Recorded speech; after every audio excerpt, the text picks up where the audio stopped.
Baik, terima kasih atas lagu pujian yang sangat-sangat baik sekali dan cocok dengan tema pelajaran kita pada sore hari ini, bahwa kita akan bertemu di surga dengan Raja Agung kita, yaitu Yesus sebagai pengantara yang akan kita bertemu di dalam kerajaan surga. Terima kasih bagi keluarga yang berbahagia yang sudah membawakan lagu spesial bagi kita. Baik, saudara-saudara, kita akan mulai dengan doa kita dari California.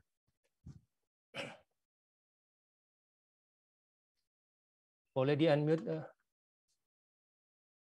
Matthew? Yes. Mari kita sama-sama satu dalam doa. Tuhan Allah Bapa kami yang bertata di dalam kerajaan surga, pada hari Sabat sore ini di Sacramento, California, Tuhan, kami berterima kasih banyak padamu Tuhan, oleh karena Tuhan sudah pertemukan kami pada hari Sabat sore ini bersama-sama dengan saudara-saudara kami, baik di Jakarta, di Jawa Timur, atau di mana saja pun berada, baik di Fisdak, Tuhan, dan di California, di mana saja Tuhan, yang baik melalui Zoom ini, Facebook, atau di live screen.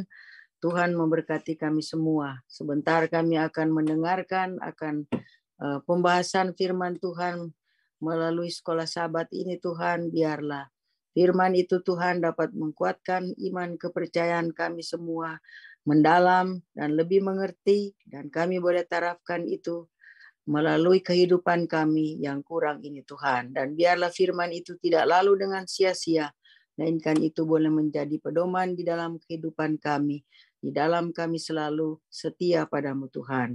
Memberkati akan keluarga pendeta Jamintan Sihotang, istri dan anak-anak cucu Tuhan.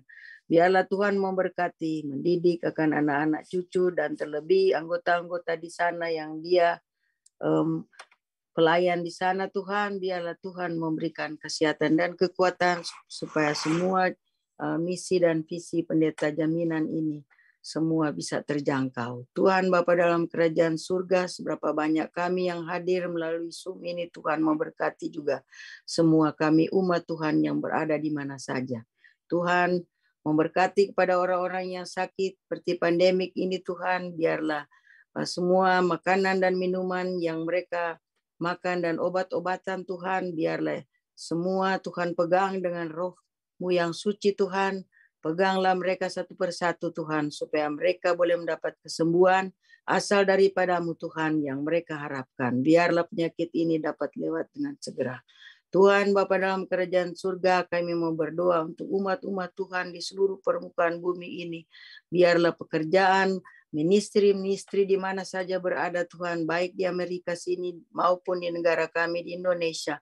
Tuhan memberkati supaya semua di pelosok dunia ini sudah tersebar. Kami tahu Tuhan sudah di ambang pintu dan kami sedia masuk di dalam kerajaan yaitu surga yang kekal hidup abadi selamanya. Bapa dalam kerajaan surga, kami mau berdoa juga akan anggota di FISDAK semua, mulai dari anak-anak kecil sampai pada tua-tua sidang. Tuhan, biarlah Engkau memberkati supaya gereja itu tetap maju dan pekerjaan Tuhan lebih dipercepat. Bapa dalam kerajaan surga, terima kasih Tuhan sudah mendengar akan permintaan doa ini. Kiranya kesehatan dan kekuatan boleh menjadi bagian kami semua. Ampuni dosa kami yang begitu banyak Tuhan. Kami persembahkan doa ini atas nama Yesus yang telah menjadi juru selamat serta penebus dosa kami. Amin. Amin. Terima kasih Ibu sudah membawakan dua buka dalam pelajaran sekolah sahabat kita pada sore hari ini. Kita akan masuk di dalam pelajaran ke-8 yang berjudul Yesus Pengantara Perjanjian Baru. Saudara, pembicara kita pada sore hari ini adalah pendeta kita tamu dari Indonesia, Pendeta Daniel Siswanto. Saya perkenalkan sedikit, lahir di Magetan tanggal 2 Mei. Saya tidak perlu tahunnya. Saudara ingat saja Pak, tanggal 2 Mei, siapa tahu saudara memberikan ucapan selamat hari lahir. Ingatlah 2 Mei. 2 Mei hari lahir dari Pendeta Daniel Siswanto, dan Pendeta Daniel Siswanto sudah menikah yang bernama istri yang bernama Yulia Tri Rosalita dan mempunyai seorang putri Putri Beverly Siswanto. Dan sekarang Pendeta Siswanto melayani di Jemaat Putra Agung Surabaya. Begitu ya Pendeta, melayani di Jemaat Putra Agung. Kami sangat berterima kasih kesediaan dari Pendeta Daniel Siswanto yang bisa melayani kita pada sore hari ini dengan pembahasan sekolah sahabat kita, dan waktu ini yang berharga ini kami berikan kepada Pendeta Daniel Siswanto. Selamat datang Pendeta Daniel Siswanto. Silakan kami berikan waktu ini kepada Pendeta. Baik, terima kasih untuk waktunya. Jadi kadang-kadang inilah berkat di masa pandemi ya. Artinya kalau saya mungkin bermimpi lah pergi ke Amerika gitu, pasti bermimpi aja itu. Tapi oleh karena teknologi yang semakin canggih, boleh juga bersama-sama dengan umat-umat Tuhan di negeri yang jauh, yang orang semua rindu untuk pergi ke sana. Tentu saya berterima kasih kepada sahabat saya, Pendeta Muda Tulus Nenggolan. Beliau adalah sahabat saya waktu saya kuliah di UNAI. Kami satu kelas, kami satu angkatan. Hanya beliau setelah tamat S1 langsung melanjutkan S2-nya. Sementara saya langsung pelayanan di Jawa Timur, kemudian sempat di Jawa Tengah 6 tahun, lalu kembali lagi ke Jawa Timur tahun 2019. Dan itulah sekelumit pelayanan saya. Saya tadi dilahirkan di Magetan. Sebenarnya kalau saya sebutkan desanya, Desa Poncol. Ada keluarga kami yang baru pindah ke Colorado. Pendeta Supriyono Sarjono adalah itu keluarga kami. Itu kakak kakak apa namanya ya, kakak sepupu saya, karena ibu kami sama. Ibu saya adalah adik daripada Ibu Pendeta Sarjono. Hanya itu saja yang bisa menjadi perkenalan saya secara pribadi. Terima kasih Pak Pendeta ya, Pak Pendeta Jaminten ya. Terima kasih untuk perkenalannya, luar biasa. Dan terima kasih untuk kesempatan bagi kita untuk sama-sama belajar sekolah sahabat kita. Sekiranya memungkinkan, saya izin untuk share screen kalau diperkenankan. Apakah bisa dibuka untuk share screen?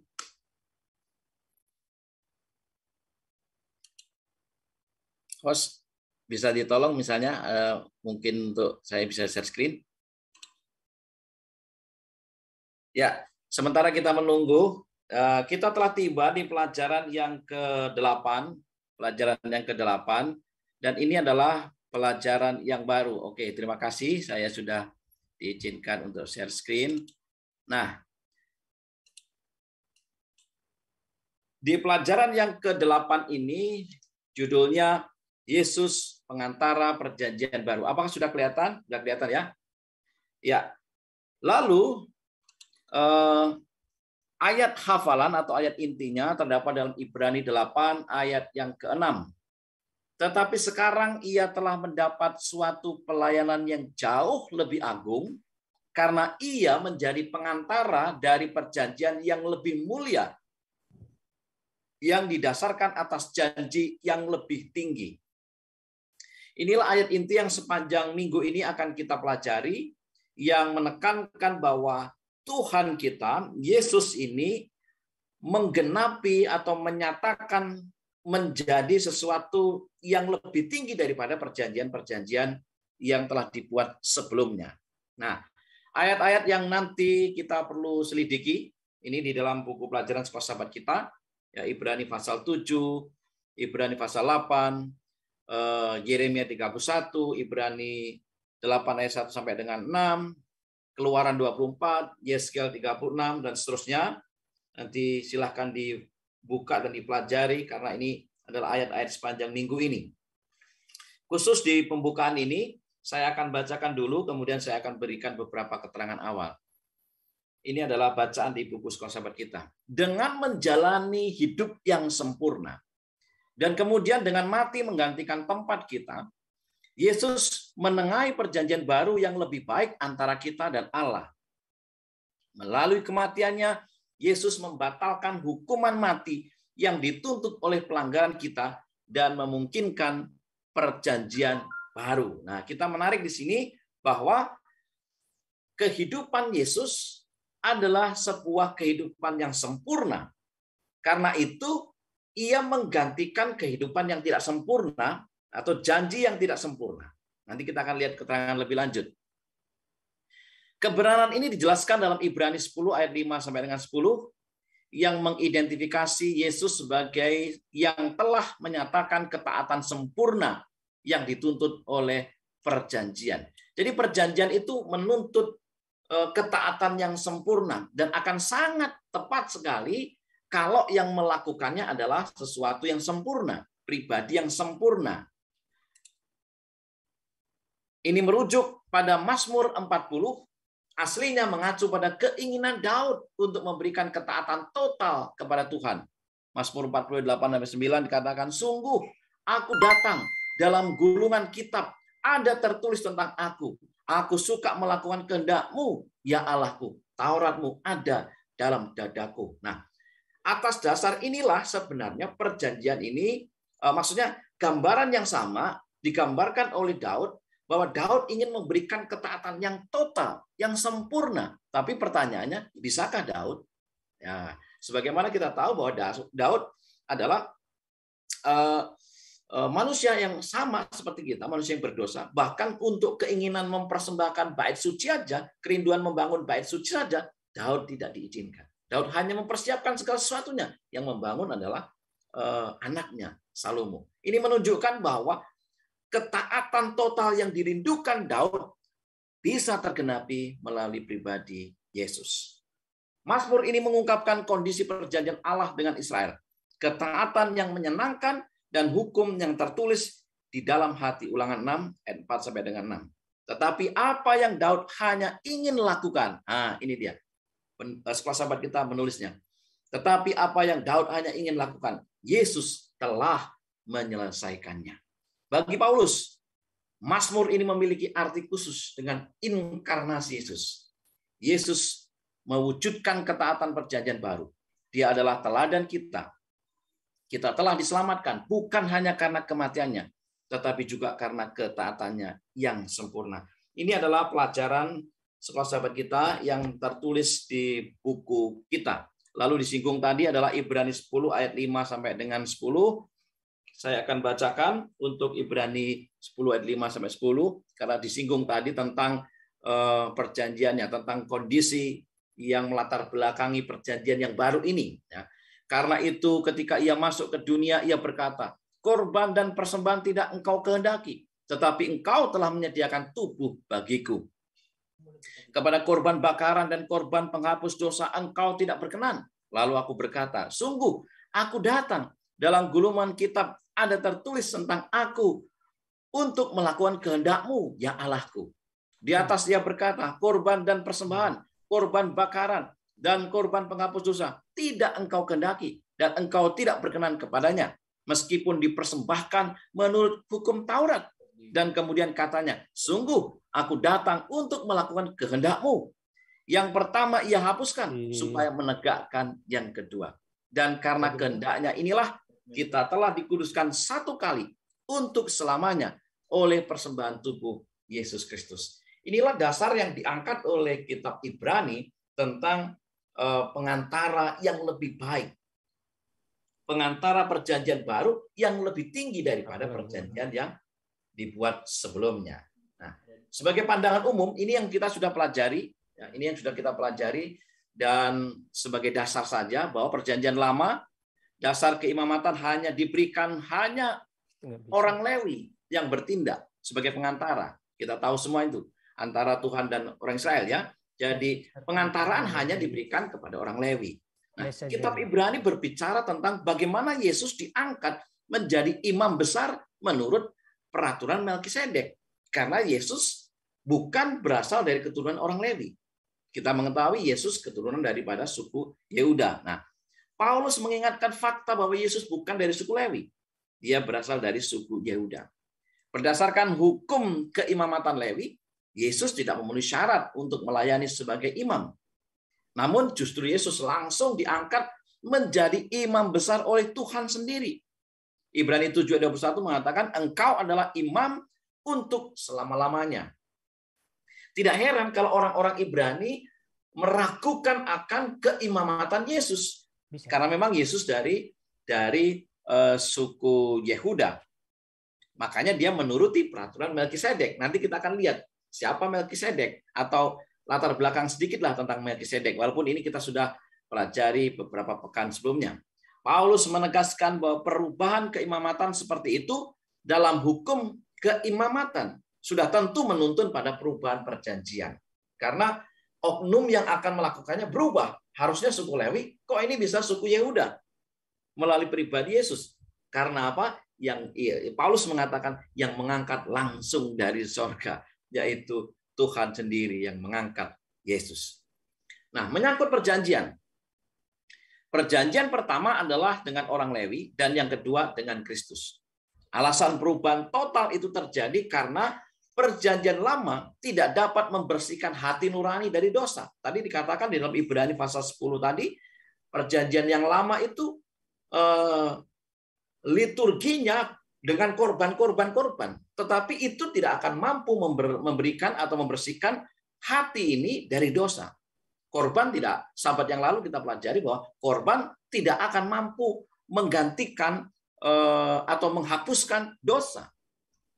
Dan yang hanya dapat menyucikan hati nurani adalah kebenaran Kristus yang diperhitungkan kepada kita.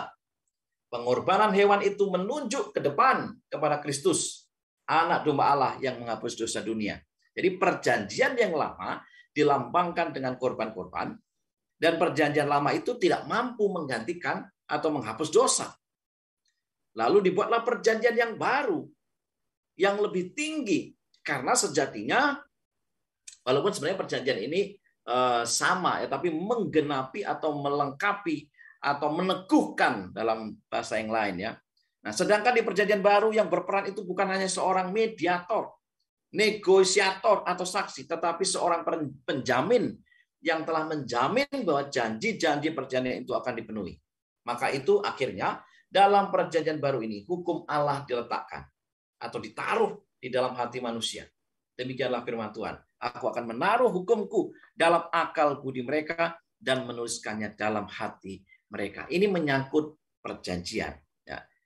Nah, sekarang kita lihat bagaimana mungkin Yesus yang bukan dari keturunan Lewi bisa menjadi imam besar, bukan sekedar imam biasa. Karena Yesus mengikuti peraturan Melkisedek. Lalu pertanyaannya, apa keunggulan daripada Melkisedek? Ibrani beberapa kali dalam kitab Ibrani, ya, Ibrani 5 ayat 6, ayat 10, Ibrani 6 ayat 20, Kristus digambarkan sebagai seorang imam menurut peraturan Melkisedek. Kitab Ibrani 7, Paulus mendedikasikan beberapa waktu untuk keimamatan Melkisedek dengan tujuan menelusuri sifat keimamatan Kristus. Dan pada saat yang sama, Paulus menetapkan bahwa keimamatan Kristus lebih tinggi daripada keimamatan Lewi. Ada dua referensi yang kemarin kita sudah pelajari dalam Perjanjian Lama tentang Melkisedek, yaitu Kejadian 14 ayat 18 dan Mazmur 110 ayat yang keempat. Nah, kitab Ibrani merangkum catatan kitab Kejadian dan menetapkan bahwa Melkisedek adalah seorang imam, Ibrani 7 ayat 1. Bahwa Melkisedek mirip dengan Kristus, Ibrani 7 ayat 3. Bahwa Melkisedek lebih tinggi daripada Abraham, yang kita tahu bahwa Abraham ini adalah bapak orang Ibrani atau orang Lewi. Ya, Ibrani 7 ayat 4. Narasi kitab Kejadian menggambarkan perang pertama yang dicatat dalam Alkitab yang menampilkan Abraham saat mengejar 4 raja penyerang yang menawan keponakannya Lot. Nah, nanti kita ini latar belakang ya. Setelah membebaskan para tawanan, Abraham kembali ke rumah. Dalam perjalanannya, Melkisedek, raja imam dari Salem, membawa roti dan anggur ke Yerusalem dan bertemu dengan Abraham. Namun, detail kisah ini hilang dalam catatan Ibrani. Tetapi kita bisa mendapati di sana yang pertama, Melkisedek memberkati Abraham. Dan yang berikutnya, Abraham mengembalikan persepuluhan kepadanya. Yang pertama, Ibrani 7 ayat 1 sampai dengan yang kedua. Mengindikasikan bahwa Melkisedek lebih tinggi daripada Abraham. Karena Abraham mengembalikan persepuluhannya kepada Melkisedek. Ada 3 hal yang membuat Melkisedek lebih unggul daripada keimamatan Lewi. Pertama, Melkisedek adalah tidak berbapa, tidak beribu, tidak bersisilah, harinya tidak berawal, dan hidupnya tidak berkesudahan. Ini sahabat yang lalu kita pelajari. Ibrani 7 ayat 3. Catatan, karena catatan Kejadian tidak menceritakan tentang bapak, ibu, atau silsilahnya, Paulus menggunakan Melkisedek sebagai teladan sempurna untuk sifat kekal Kristus. Ini didukung oleh pernyataan harinya tidak berawal dan hidupnya tidak berkesudahan, tetapi menyerupai anak Allah, ia tetap menjadi imam selamanya. Catatan yang kedua, kitab Ibrani 7:8, sesungguhnya menuliskan orang Lewi yang fana menerima persepuluhan. Tetapi dalam kasus Melkisedek yang tentang dia diberi kesaksian bahwa ia hidup, Ibrani 7:8, di sini ada kematian orang Lewi yang kontras dengan tidak adanya kematian. Melkisedek yang tercatat di dalam Kejadian 14. Kan ada sedikit perbedaan di sana. Orang Lewi mati, tapi Melkisedek dikatakan tidak berkesudahan. Walaupun nanti pertanyaan berikutnya adalah apakah Melkisedek tidak mati atau tidak pernah mati? Tidak. Dia mati, tetapi karena kematiannya tidak dicatat dalam kitab suci, Paulus melihat di dalam dirinya sebagai teladan yang sempurna bagi kekekalan Kristus. Yang kedua, ketidakhadiran seperti itu adalah prinsip yang digunakan oleh para penulis kuno. Keheningan kitab suci pada suatu poin diambil sebagai bukti bahwa sesuatu itu tidak ada. Makanya dianggap tidak berkesudahan. Bukan berarti Melkisedek tidak mati. Ya, Melkisedek memasuki narasi tanpa keturunan dan keluar tanpa kisah kematiannya menuju pada dia yang kekal. karena Melkisedek menunjuk pada keabadian dan orang Lewi yang terbatas, Melkisedek lebih tinggi daripada mereka. Nah, saudara sekalian, Melkisedek ini menjadi gambaran atau tipologi sahabat yang lalu tentang Kristus. Ya, karena Melkisedek, Roh Nubuat mengatakan Tuhan sendiri yang mengangkat Melkisedek. Makanya dia keluar dari pakemnya yang orang Lewi, begitu kira-kira. Berikutnya, alasan yang kedua, kenapa Melkisedek lebih tinggi? Melkisedek lebih tinggi dari orang Lewi karena dia memberkati Abraham, sang bapa bangsa, yang digambarkan sebagai orang yang menerima janji itu. Ibrani 6 ayat 13, Ibrani 7 ayat 6. Catatan, memang tidak dapat disangkal bahwa Abraham yang lebih rendah diberkati oleh Melkisedek yang lebih tinggi. Yang memberkati pasti lebih tinggi. Yang kedua, Melkisedek tidak hanya lebih tinggi dari orang Lewi karena keimamatannya yang terus-menerus, tetapi dia juga lebih tinggi karena dia memberkati Abraham yang lebih rendah, pengembara yang mengembalikan persepuluhan. Padahal kita tahu bahwa Abraham disebut papa orang percaya, dan dia juga sebagai papa orang Israel lah. Kira-kira seperti itu. Yang ketiga, Melkisedek lebih tinggi dari orang Lewi karena yang kepadanya Abraham, bapa leluhur kita, memberikan persepuluhan dari segala rampasan yang paling baik. Ibrani 7:4. Catatan, cicit suku Lewi dan keturunannya pada dasarnya mengembalikan persepuluhan melalui Abraham kepada imam Tuhan non-Lewi ini, yaitu kepada Melkisedek. Kurangnya silsilah Lewi tidak mencegah Melkisedek menerima persepuluhan dari Abraham. Dengan cara yang sama, kurangnya silsilah Lewi tidak dapat mencegah Yesus melayani sebagai imam. Ya, ini kan menjadi tipologi. Kenapa Paulus menuliskan ini kepada orang Ibrani? Karena latar belakangnya adalah orang Ibrani tidak mempercayai Yesus sebagai seorang imam. Dari mana dasarnya? Kan Yesus bukan dari suku Lewi. Jadi orang Ibrani meragukan, bahkan tidak percaya Yesus sebagai imam. Apalagi imam besar yang menjadi pengantara manusia dengan Tuhan. Makanya Rasul Paulus pengen sekali meyakinkan orang-orang Ibrani dengan tulisannya ini. Khususnya di kitab Ibrani ini. Orang yang ketiga, catatan yang ketiga, orang Lewi diperintahkan oleh hukum untuk menerima persepuluhan dari sesama orang Israel. Dan sebagai gantinya untuk mengembalikan persepuluhan dari persepuluhan yang diterima. Bilangan 18 ayat 21-26. Tradisi ini adalah sesuatu yang diceritakan oleh Paulus. Ibrani 7 ayat 5.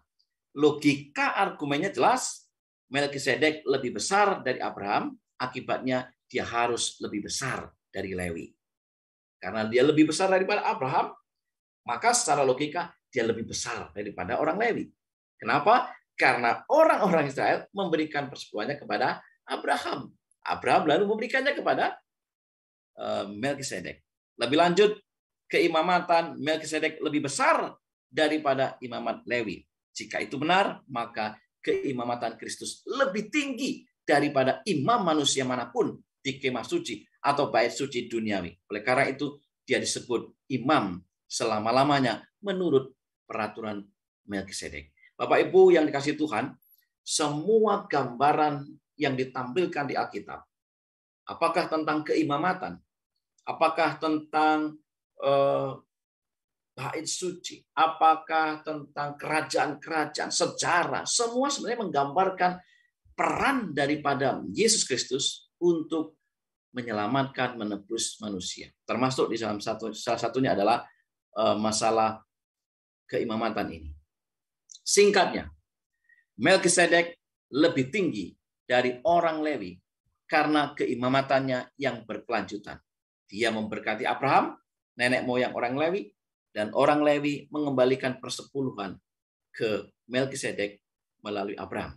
Dan yang ketiga, keunggulan keimamatan Kristus. Kalau tadi Melkisedek lebih tinggi daripada Abraham, keunggulan daripada Melkisedek, sekarang keunggulan Kristus sebagai seorang imam besar. Ada beberapa alasan keimamatan Kristus lebih tinggi daripada keimamatan suku Lewi. Pertama, Kristus menjadi seorang imam dengan berdasarkan hidup yang tidak dapat binasa. Ibrani 7:16. Lalu bukan melalui persyaratan hukum harum, Keluaran 9. Makanya keimamatan Kristus memiliki keabadian dibandingkan dengan suku Lewi. Beberapa keterangan adalah Kristus mati tetapi dia telah dibangkitkan. Kalau suku Lewi yang menjadi imam mati, ya nggak dibangkitkan lagi kan sampai hari ini kan. Tetapi Kristus mati tapi bangkit. Kemudian tadi Melkisedek, Kristus lebih tinggi daripada Melkisedek. Apakah Melkisedek dibangkitkan? Tidak juga. Tidak ada berita yang menyatakan bahwa Melkisedek dibangkitkan. Bahkan berita kematian pun Alkitab tidak mencatat. Tetapi dia mati, ya kan? Kemudian Kristus lebih tinggi daripada tingkat-tingkat surga. Ibrani 7:26. Ini kita pelajarin kemarin. Dan sekarang duduk di sebelah kanan tahta yang maha besar di surga. Menunjukkan bagaimana keunggulan Kristus ini. Yang keempat. Yang ketiga. Kristus sanggup juga menyelamatkan dengan sempurna semua orang yang oleh dia datang kepada Allah. Sebab ia hidup senantiasa untuk menjadi pengantara mereka. Ibrani 7:25. Yang keempat, para imam Lewi diangkat secara turun-temurun. Tak seorang pun menikmati keimamatan selamanya.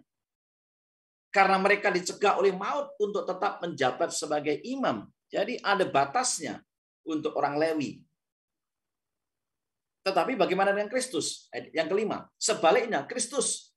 Tetapi karena ia tetap selama-lamanya, imamatnya tidak dapat beralih kepada orang lain.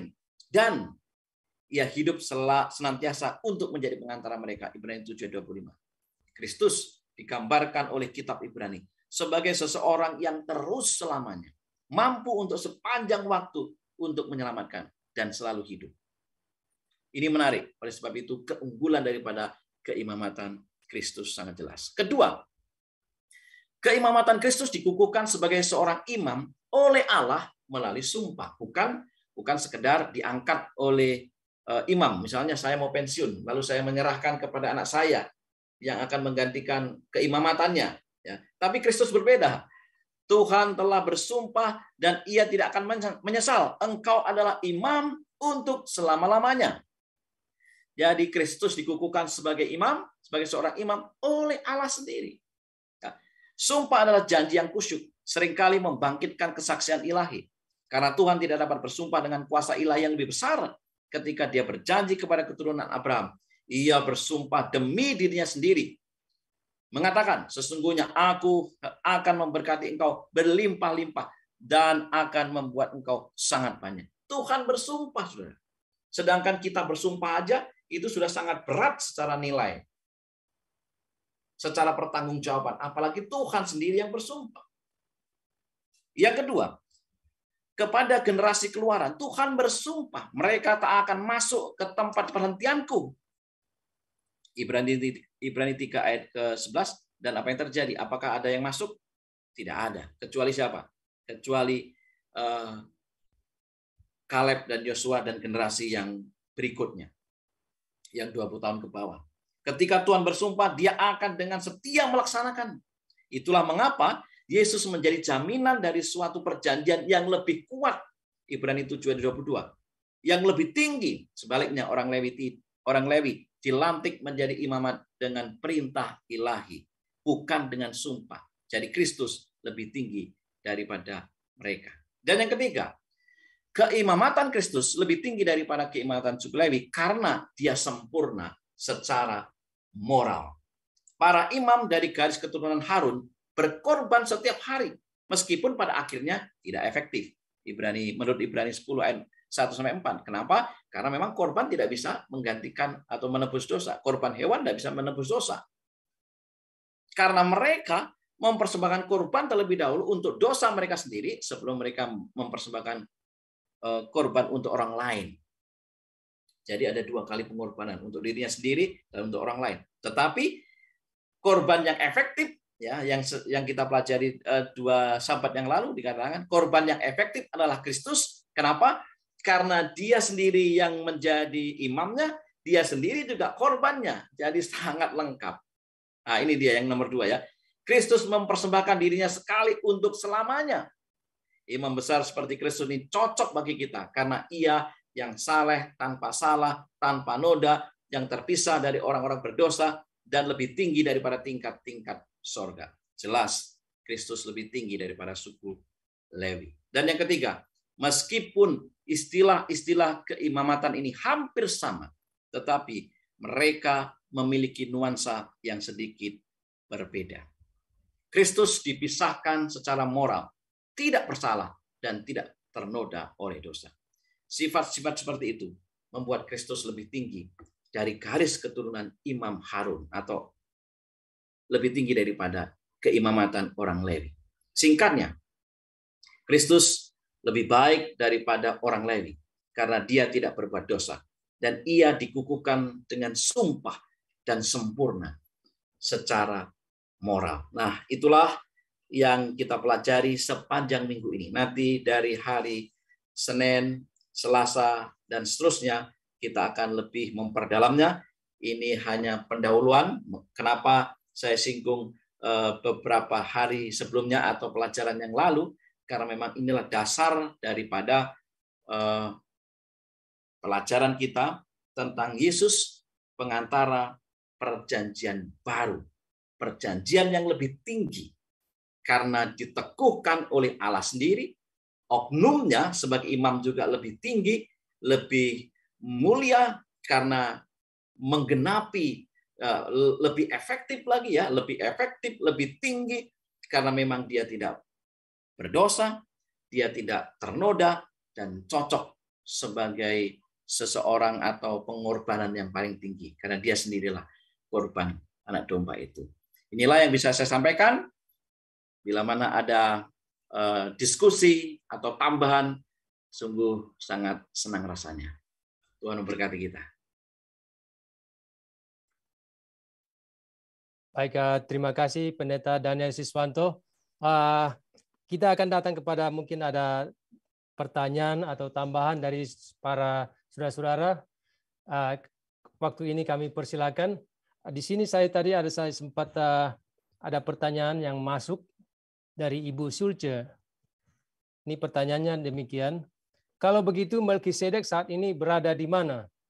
Itu ada pertanyaan dari Ibu Sulce. Mungkin Pendeta Daniel Siswanto mungkin bisa berikan tanggapan, jawaban. Baik. Alkitab memberitahu kita orang yang ada di sorga sekarang ini hanya 3. Siapa itu? Ada Musa, kemudian Elia, dan Henok. Itu orang yang pernah hidup di dunia ini dan sekarang ada di sorga. Kalau demikian, di manakah Melkisedek? Tentu dia masih di mana? Di kubur. Saya meyakini dia masih dikubur. Walaupun Alkitab tidak menceritakan secara lengkap. Karena tidak diberitakan sehingga muncul banyak spekulasi tentu. Tetapi kalau Alkitab tidak membicarakan, saya pikir pertanyaan saya atau mungkin pertanyaan kita atau jawaban saya juga tidak bisa mengandai-andai ya. Tidak bisa mengandai-andai. Tetapi melihat fakta bahwa yang disebutkan Alkitab hanya 3 orang yang di surga sekarang ini yang sudah diangkat, dalam artian ada Henok, ada Musa, dan ada Lewi. Selebihnya siapapun orang-orang kudus itu berarti dia tetap masih ada di dalam kubur di dunia ini. Baik, terima kasih. Kemudian ada ada Ibu Henny ada angkat tangan. Boleh di-unmute? Iya, ini sudah. Saya mau tanya, kan tadi pendeta bilang di surga ada 3 orang ya, katanya kan. Tapi Yohanes pasal 3 ayat 13, Yesus sendiri bilang, coba baca, hanya anak manusia yang turun dari surga. Jadi artinya hanya nggak ada dong. Jadi 3 itu di mana gitu? Yang jelaskan bahwa ada 3 di surga. Yohanes pasal 3 ayat 13, coba.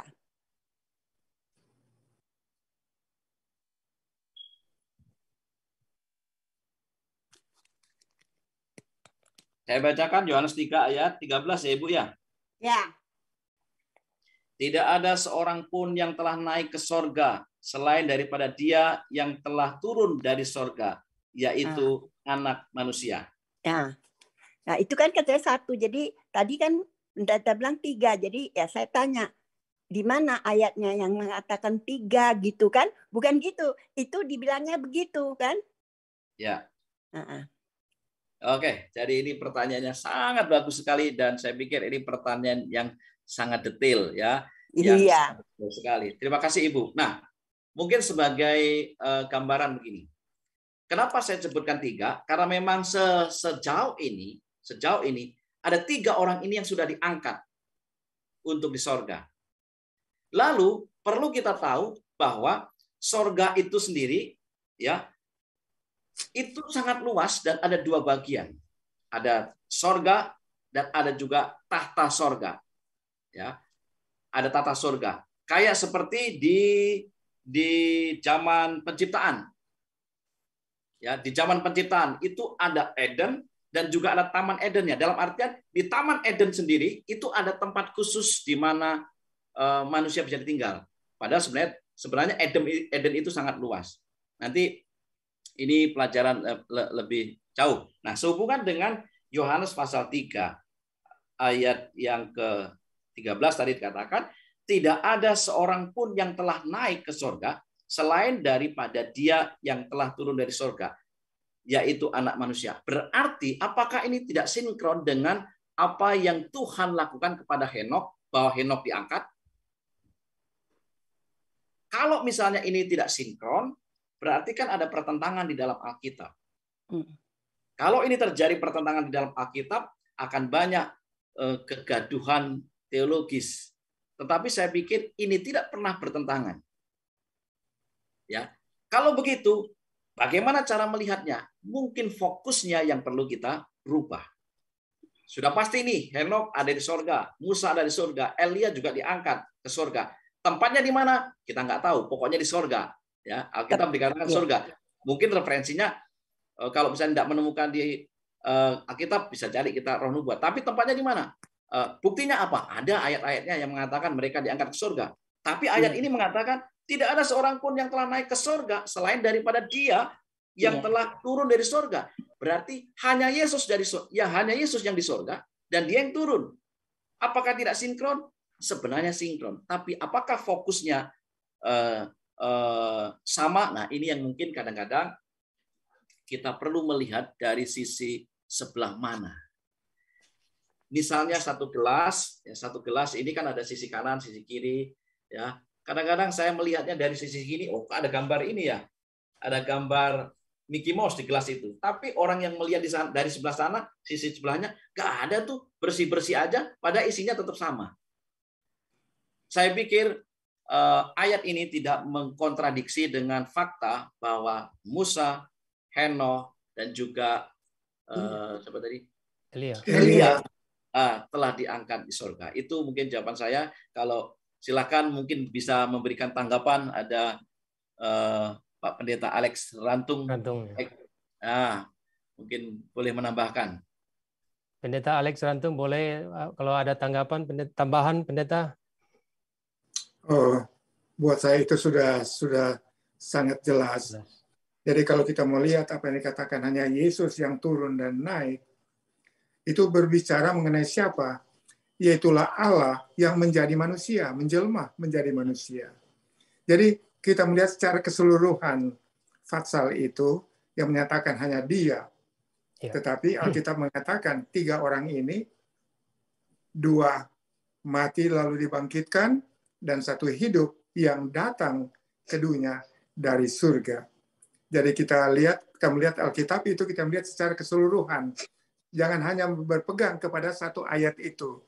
Kita melihat secara keseluruhan, maka kita dapati kesimpulan. Memang Alkitab berkata tidak semua tercatat di dalam Alkitab. Lain 29 mengatakan, ada yang hanya Tuhan yang tahu, nanti di surga kita tanya di Tuhan. Seluruhnya. Yang di dunia ini yang kita lihat, yang terdapat, itulah yang kita ikuti. Thank you. Amin. Terima kasih Pendeta. Mungkin ada lagi dari Zoom. Begini sekarang, begini. Saya pengen, kita kan pengen diskusi kan. Di 2 Korintus pasal 12 ayat 2. maksudnya aku tahu tentang seorang Kristen 14 tahun yang lampau. Entah di dalam tubuh aku tidak tahu, entah di luar tubuh aku tidak tahu. Allah yang mengetahuinya, dan orang itu tiba-tiba diangkat ke tingkat yang ketiga dari surga. Jadi apakah surga itu ada 3 tingkat maksud saya? Mungkin diangkat di antara 3 tingkat itu. Karena 3 orang kan naik ke surga. Karena Yesus bilang tidak ada orang. Jadi artinya di tempat, benar nggak? Saya juga kan masih belajar ya. Yeah. Nah, sebab aku bilang gitu. Jadi mungkin tata Allah itu yang tingkat pertama itu hanya Yesus saja yang ada. Jadi mungkin di tingkat lain apa gitu.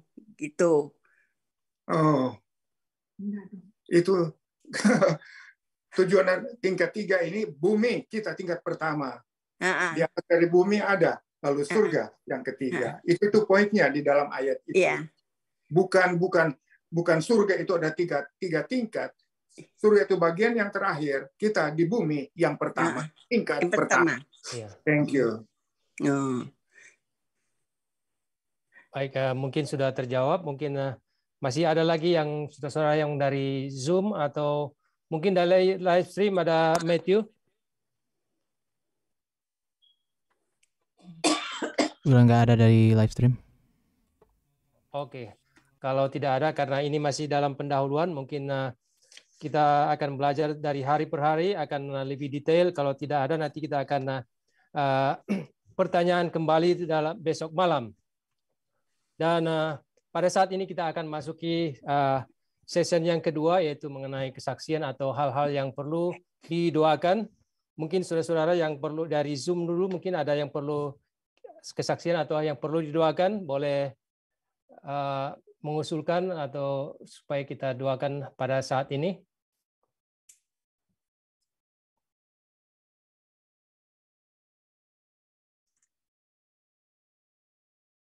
Ada yang dari Zoom? Ya, Ibu John Mangol, Joen, boleh di-unmute, Matthew? Matthew boleh di-unmute? Joen, Mangol. Nggak, di-unmute dulu, Bu. Nggak kedengaran. Can you help? Oh, oke. Oke, ya. Terima kasih. Beberapa hari yang lalu kami doakan Dr. Erwin Siagian yang sedang dirawat, tetapi Sabtu malam telah meninggal dunia. Sabtu sore sudah menjalani perminyakan oleh Pendeta Lasno, dan Sabtu malam jam 23.20 telah meninggal dunia. Jadi tolong didoakan agar seluruh keluarga dapat dikuatkan dan memperoleh penghiburan yang sejati. Terima kasih. Terima kasih. Mungkin ada lagi?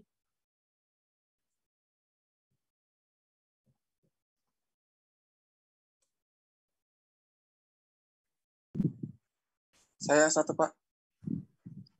Oh iya. Setiap malam kita doakan Bapak Gibson. Iya. Iya, kemungkinan tanggal 5 saya akan dibaptis.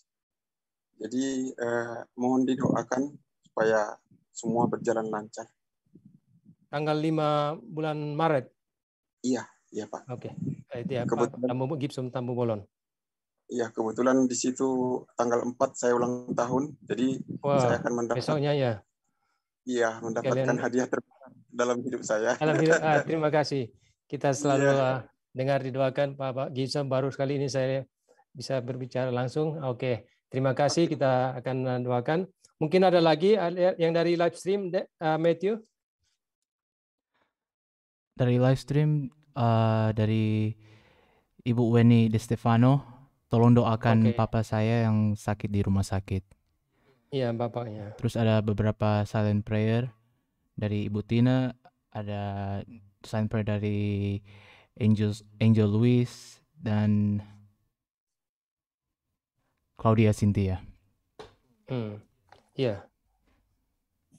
Alright, mungkin jadi yang membawakan doa tutup pada sore hari ini adalah Pendeta Daniel Siswanto. Mungkin Pendeta Daniel sudah bisa tadi dengar dari yang pertama adalah kita doakan keluarga Erwin Siagian yang Tuhan sudah izinkan untuk beristirahat di Jakarta, dan juga ada Bapak dari anggota jemaat kami dari Winnie Di Stefano yang sedang sakit di rumah sakit.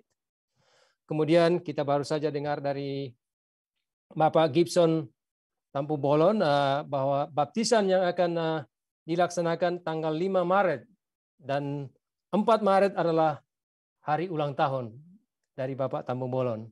Dan juga kita doakan terus dalam proses penyembuhan Bapak Gibson Tampu Bolon juga, supaya Tuhan memberikan kesempurnaan dalam kesehatannya. Dan juga ini ada beberapa silent request untuk Ibu Claudia Cynthia dan juga Ibu Angel Evi dan juga dari Ibu Tina. Dan juga mungkin kalau masih ada lagi yang perlu kita doakan dari saudara-saudara yang lain.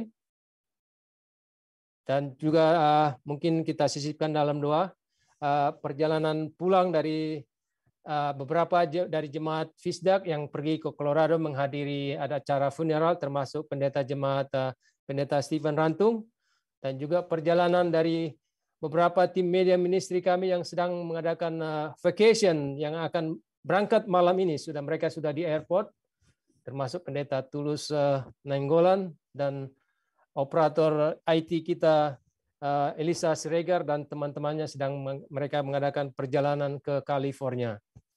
Mungkin kalau tidak ada lagi, kita akan sama-sama menghadap Tuhan dan doa akan dibawakan oleh Pendeta Daniel Siswanto. Marilah kita berdoa bersama-sama. Kita tunduk kepala dan berdoa. Bapa yang berkemurahan, Allah yang panjang sabar, Allah yang penuh kasih, kami sungguh bersyukur atas setiap nikmat dan karunia-Mu. Kami melewati Sabat yang suci, yang kudus, yang indah. Kami telah begitu banyak mendengar nasihat firman Tuhan. Bahkan di penghujung Sabat ini, kami menerima akan berkat Tuhan melalui pelajaran sekolah Sabat. Ada hal-hal yang mungkin kami sulit mengerti dan pahami dalam hidup ini. Bahkan ada begitu banyak pertanyaan tentang Tuhan, tentang firman Tuhan, dan tentang apa yang terjadi di sekitar kami. Tetapi ya Tuhan, kami akan tetap memandang kepada Tuhan. Kami akan tetap menjadikan Tuhan yang utama dalam hidup kami. Kami berdoa kiranya kecurahan Roh Kudus menjadi bahagian kami. Sehingga Roh Kuduslah yang akan memberikan kepada kami hikmat, marifat untuk mengerti ini semuanya. Sehingga Roh Kuduslah yang akan memberikan pengetahuan yang lebih dalam dari setiap firman Tuhan yang kami pelajari. Sehingga Roh Kuduslah yang akan menuntun kami kepada kehidupan yang lebih baik, yang lebih benar, menjadikan Tuhan yang utama. Mohon berkat untuk seluruh umat-umat Tuhan yang sudah berada pada ibadah malam hari ini. Baik yang tergabung di dalam Zoom meeting maupun yang berada di dalam live streaming. Tuhan berkati mereka, Tuhan berikan yang terbaik dalam kehidupan mereka. Apapun yang menjadi pergumulan hidup mereka, apakah beban berat, apakah duka cita, Tuhan tahu yang terbaik untuk mereka. Tuhan Maha Kasih yang akan menghiburkan mereka bila mana mereka menghadapi kekecewaan. Tuhan yang akan meneguhkan mereka bila mana mereka jatuh dalam lubang dosa. Tuhan akan menolong mereka. Secara khusus kami berdoa untuk keluarga besar Dr. Kiki Erwin Siagian yang tadi malam kami mendengar berita Engkau telah izinkan untuk beristirahat dari jerih lelahnya. Tuhan berkati istrinya, anak-anaknya, keluarga besarnya. Tuhan kuatkan mereka. Tuhan hiburkan mereka sehingga mereka tidak larut dalam duka cita ini. Memang ya Tuhan, secara manusiawi kami akan menangis, kami berduka ditinggalkan orang yang kami cintai. Tetapi biarlah di tengah duka cita ini, sebagaimana janji firman-Mu, Engkau akan menghiburkan mereka, sehingga mereka akan tetap setia kepada Tuhan. Kami juga berdoa untuk pergumulan secara khusus Bapak Gibson Tambubolon. Engkau tambahkan kesehatannya ya Tuhan. Engkau pulihkan kesehatannya. Karena ada hari yang dinantikan, hari yang istimewa. Pada tanggal 5 Maret, hamba-Mu ini akan menerima baptisan yang kudus. Tuhan, biarlah Tuhan berkati, sehingga apa yang sementara dirindukan boleh tercapai. Sukacita menjadi bahagianya. Dan terlebih di hari yang indah, di hari ulang tahunnya pada tanggal 4, Tuhan juga akan menambahkan sukacita bagi Bapak Gibson Tambubolon. Tuhan kiranya juga memberkati untuk Ibu Winnie De Stefano, di mana orang tuanya, papa yang dikasihi sedang sakit. Engkau menjamah akan orang tua kami ini, sebagaimana Engkau menjamah begitu banyak orang di zaman dahulu. Engkau juga akan memberkati, menjamah orang tua yang kami kasih daripada Ibu Winnie De Stefano. Kami juga berdoa untuk Ibu Angel Louis, Claudia Cynthia, dan Ibu Tineke. Tuhan berkati hamba-hamba Tuhan ini. Kami juga berdoa untuk perjalanan pulang dari beberapa anggota jemaat, termasuk hamba Tuhan Pendeta Rantum. Tuhan berkati perjalanan dari Colorado. Kiranya Tuhan memberikan yang terbaik, sehingga tiba di rumah dengan selamat dan sukacita menjadi bagian daripada umat-umat Tuhan ini.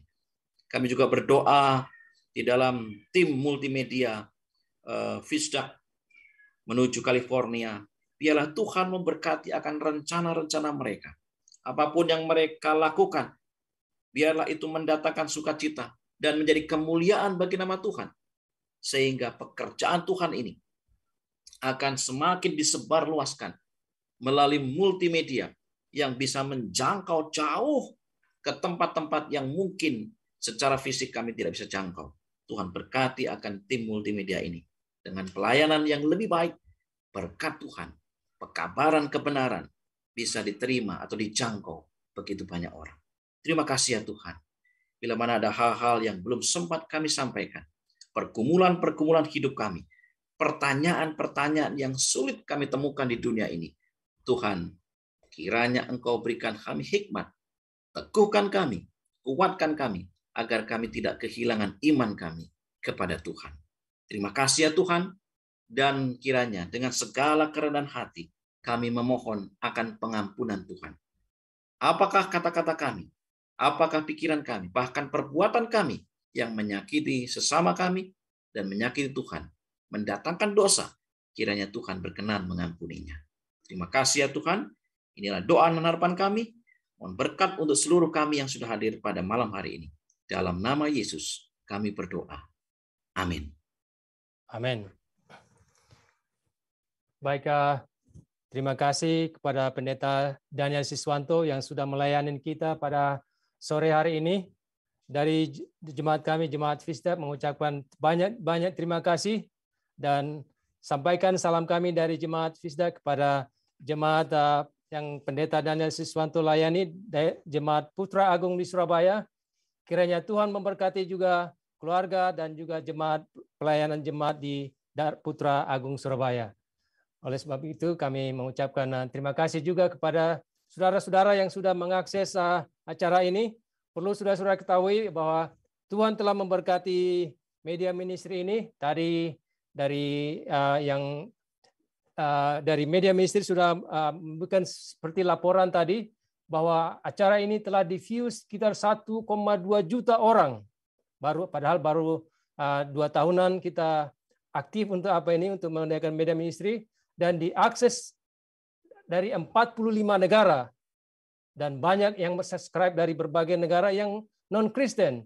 Jadi saya pikir ini walaupun dalam pandemi ini Tuhan memberikan jalan bagi media ministry ini sangat diperlukan untuk menjangkau orang-orang. Kita tidak tahu bagaimana mereka mendapatkannya, tetapi beginilah cara Tuhan banyak cara Tuhan yang digunakan. Kita tolong doakan juga saudara-saudara yang ambil bagian dalam Fisjak Media Ministry ini, karena dedikasi mereka sangat diperlukan untuk memajukan pekerjaan Tuhan.